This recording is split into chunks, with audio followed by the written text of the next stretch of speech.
Il y a le lieu matériel où les francs-maçons se réunissent, et puis le lieu initiatique réel. Le lieu matériel, c'est un temple aussi beau que celui-là, mais ça peut être une pièce toute simple. Le temple dans lequel les francs-maçons travaillent n'existe pas réellement. Il faut le créer par un rituel qui met en scène un certain nombre de formules, qui dispose d'un certain nombre d'éléments symboliques, et ce n'est qu'à partir du moment où ces éléments symboliques sont disposés, à partir du moment où la Bible est ouverte sur l'autel des serments avec les outils de la maçonnerie, que le temple existe réellement. C'est-à-dire qu'il est tout à fait possible, quel que soit le lieu, dans un lieu fermé ou dans une clairière de forêt, de créer un temple maçonnique où les francs-maçons peuvent travailler. Il y a habituellement, bien évidemment, un lieu qui est fermé, mais il est tout à fait possible de faire ça ailleurs. Le temple réel, c'est le temple qui est créé lors de chaque tenue maçonnique, à partir d'un rituel, à partir de formules, à partir d'éléments symboliques qui sont disposés, et tout cela est purement limité et très facilement transportable, j'allais dire, ce qui fait qu'on peut créer le temple maçonnique dès l'instant que les conditions sont réunies en tant que nombre de frères présents, et on peut le créer partout où l'on le souhaite. Bien évidemment, pour des raisons de commodité, il est plus simple de créer le temple dans une structure qui existe. Mais quand je dis que tout à l'heure en introduction que nous étions dans un temple maçonnique, je faisais allusion au temple matériel, c'est-à-dire que là actuellement nous ne sommes pas dans un temple initiatique. Pour être dans un temple initiatique, il faudrait que le collège des officiers mette en route le rituel qui est prévu pour le premier degré, ou pour le second degré, ou pour tous les degrés ultérieurs, et dispose, avec les invocations nécessaires, invocations, ce n'est pas des invocations religieuses, c'est des formules, et dispose d'un matériel symbolique qui permette de travailler par référence au degré en question. Et ça, on peut le faire partout. Pour des raisons de commodité, c'est plus simple de le faire dans un lieu qui est fixe et qui est... Si on pouvait le faire ici, ce serait magnifique. Mais vous pouvez très bien le faire dans l'arrière-salle d'un café où il n'y a strictement rien.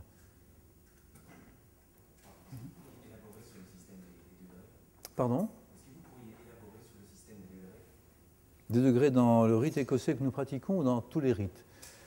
Je crois que je ne connais bien que le rite écossais que nous pratiquons. Historiquement, les loges qui existaient en 1717 ou celles qui existaient avant, car il existe une autre filiation pour les loges maçonniques.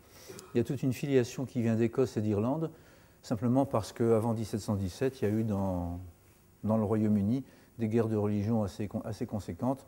Il y a eu des guerres de succession dynastique entre les Stuarts catholiques, les Hanovres protestants, il y a eu la conquête d'Irlande par Cromwell, etc. Il y avait une émigration stuartiste et irlandaise qui s'est fixée à Saint-Germain-en-Laye avant 1717. Et les premières loges, en fait, sont des loges issues non pas de la tradition protestante, mais de la tradition catholique. On ne va pas rentrer dans tous les détails parce que c'est un peu compliqué. Ces loges avaient comme premier soubassement les loges opératives qui construisaient les cathédrales, les palais, etc. Or, dans ces loges de constructeurs, il n'y avait que 2 degrés, apprentis et compagnons. Comme cela existe un peu encore dans le compagnonnage en France qui est très particulier, qui n'existe ni sous sa forme ni en Angleterre ni en Allemagne. Et ce n'est que par la suite, vers 1735-1740, que le mot initiating est apparu. Il n'y avait pas non plus dans ces loges d'initiation. C'est des loges de constructeurs, et ce n'est que par la suite que le grade de maître est apparu. Ça ne veut pas dire qu'il n'y avait pas de formule ni de secret dans les loges opératives du Moyen-Âge. Il y avait des choses très précises dont nous avons hérité, que nous avons gardées. Il y avait d'abord le fait que ces structures étaient fermées et que pour y entrer, il fallait accepter de se former. Il fallait être apprenti, puis compagnon. Il fallait prêter serment à l'époque sur la Bible, en tant que Bible, devant Dieu, sur son Saint-Évangile, et plus particulièrement sur l'Évangile de Jean. Je ne peux pas vous dire, et je pense que personne ne peut dire réellement pourquoi sur l'Évangile de Jean de manière sûre et certaine. Il y a des théories. Nous avons donc hérité de cela. Pour entrer dans ces structures, il fallait posséder des mots qui permettaient d'être reconnu à tel ou tel degré, et nous avons gardé bien évidemment ces mots de reconnaissance. Et il fallait en même temps, et ça c'est fondamental, il fallait en même temps promettre de travailler en toute conscience dans l'art le plus pur du métier pour faire le mieux de ce qu'on pouvait faire, et en même temps d'être des hommes d'honneur et de garder les secrets du métier.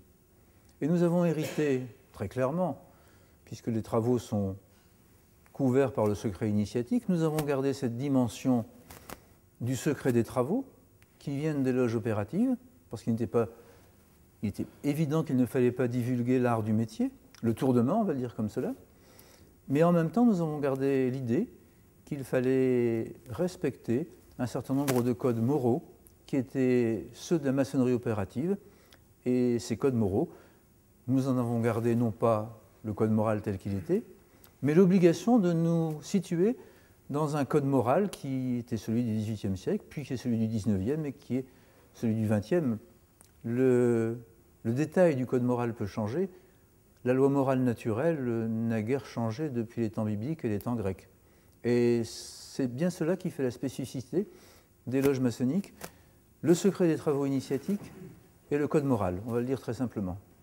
Alors, pour aller plus loin dans votre question, le troisième degré, le degré de maître, apparaît donc vers 1740, avec quelque chose qui est nouveau, qui est l'initiation, chose qui n'existait pas avant. L'initiation au grade de maître apparaît à ce moment-là. Et là, nous nous situons toujours dans le cadre de, on va dire, de la structure anglaise.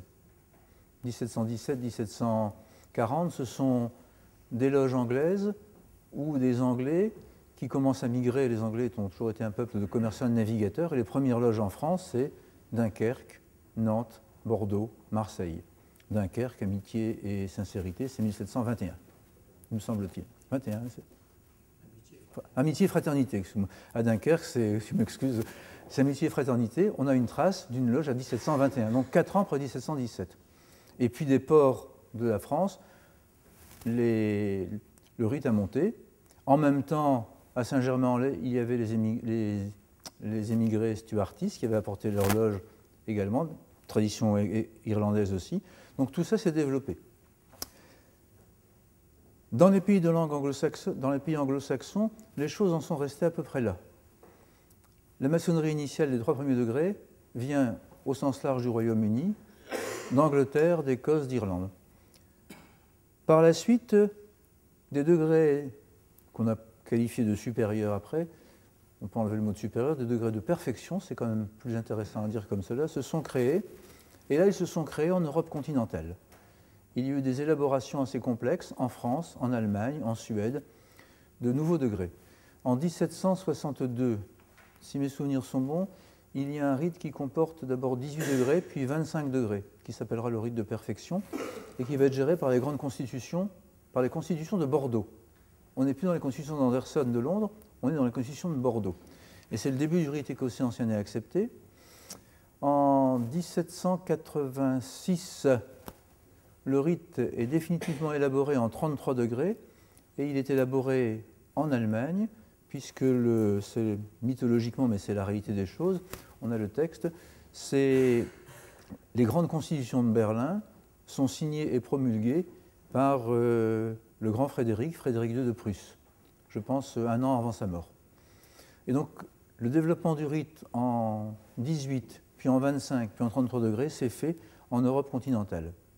Et le rite écossais comporte actuellement 33 degrés, qui est maintenant figé depuis 1802, date de la création du premier suprême conseil du rite écossais ancien accepté à Charleston, par, en l'occurrence, un Français, partiellement par un Français, puisqu'il y avait des Américains, qui s'appelle le comte de Grasse-Tilly. Et de Grasse-Tilly va créer en même temps, en 1802, le suprême conseil pour les îles sous le vent, donc je pense que c'est la Jamaïque, Saint-Domingue, etc. Et il revient en France et il crée en 1804 le Suprême Conseil de France, qui est toujours le même Suprême Conseil actuellement, qui gère les 33 degrés du rite. Suprême Conseil de France qui va progressivement créer les autres Suprêmes Conseils du rite écossais ancien et accepté. Voilà un peu la structuration, comment cela s'est fait. Alors, très clairement, il y a une énorme différence effectivement entre la maçonnerie anglo-saxonne et les maçonneries dites continentales, que ce soit le rite écossais ancien et accepté ou le rite écossais rectifié, qui est un rite chrétien, ou le rite français qui est un rite, on va dire, très laïque. Mais il y a une progression régulière de degré en degré qui n'existe pas dans la maçonnerie anglo-saxonne où les degrés sont à côté, side degrees, c'est bien ça que ça veut dire.